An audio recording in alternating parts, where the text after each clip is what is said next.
This ain't no place for no hero. This ain't no place for no better man.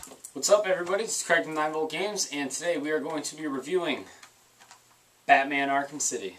Yep, that's right, Arkham City.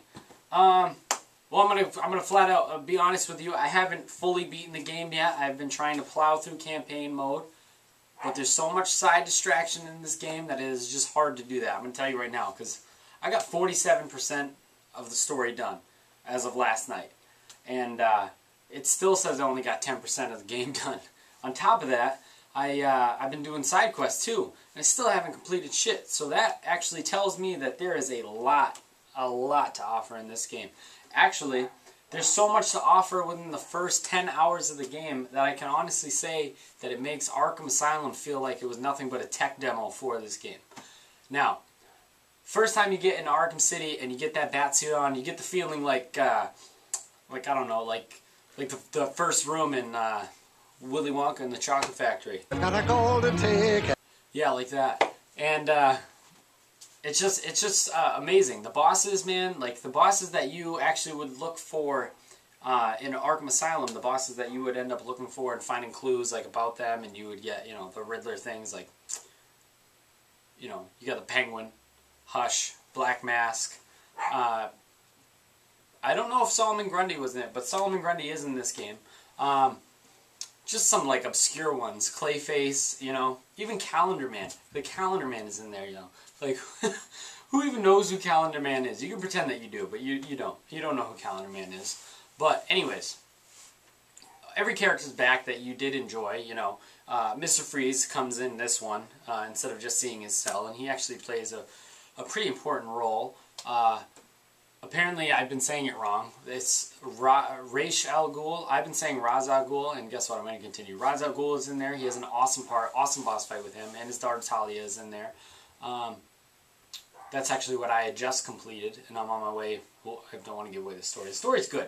And it's hard, because I really want to talk to you about it. The story is what's making this game, like, progress for me, making me want to do the campaign mode, but I can't tell you even the slightest bit about it, because if I tell you anything past the first 2 hours, I'll completely ruin the game for you, and I don't want to do that.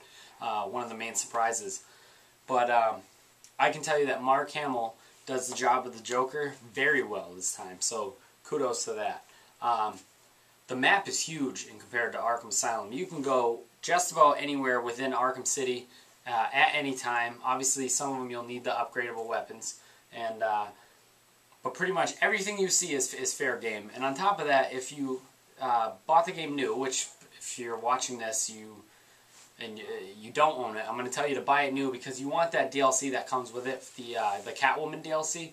Because if you download the Catwoman DLC before you start the game, instead of just watching cutscenes with her, you actually get to play those segments out with Catwoman, and Catwoman is equally as badass as Batman in here. And I hope they work that in with Nightwing. Nightwing is coming out on November 1st.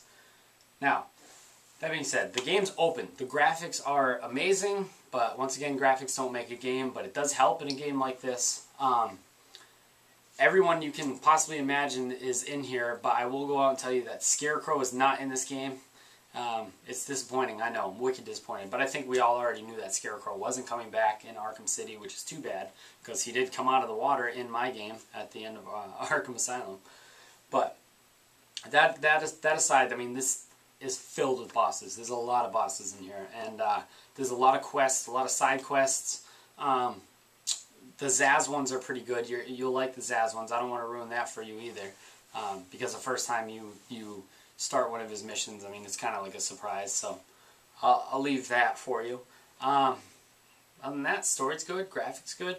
The upgrading your character this time, pretty much anything that you left Arkham Asylum in, you have to start with this one, except for like the line launcher and you know, like the sonic batarang. You already have the remote controlled one, like right off the bat. So I mean, you get upgradable stuff like this one.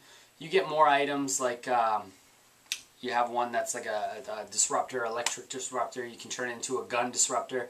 So if someone's got a gun on them, you can aim the disruptor at them, and you can stop it with jam their gun, so you can get into a fight evenly against two people with guns. One won't have one. And then, you know, upgrade your strength. The one thing that I kind of like and kind of don't like is that if you do have Catwoman, like I said, you got to split your points between Catwoman and Batman.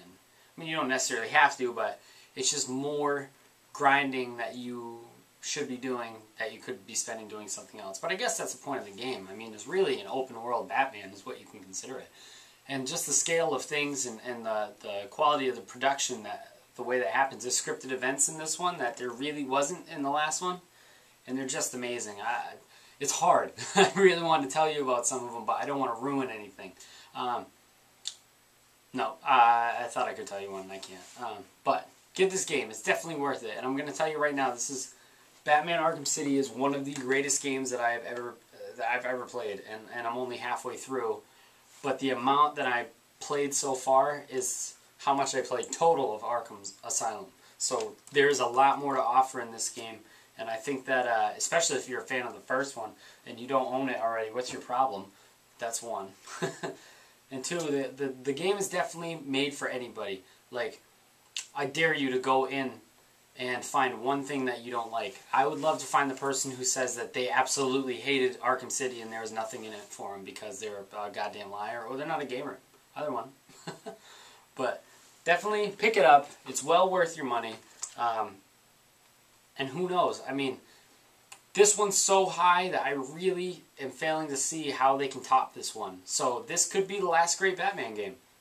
You think of it like that, you know? So go out, get it. Definitely worth your money. Arkham City.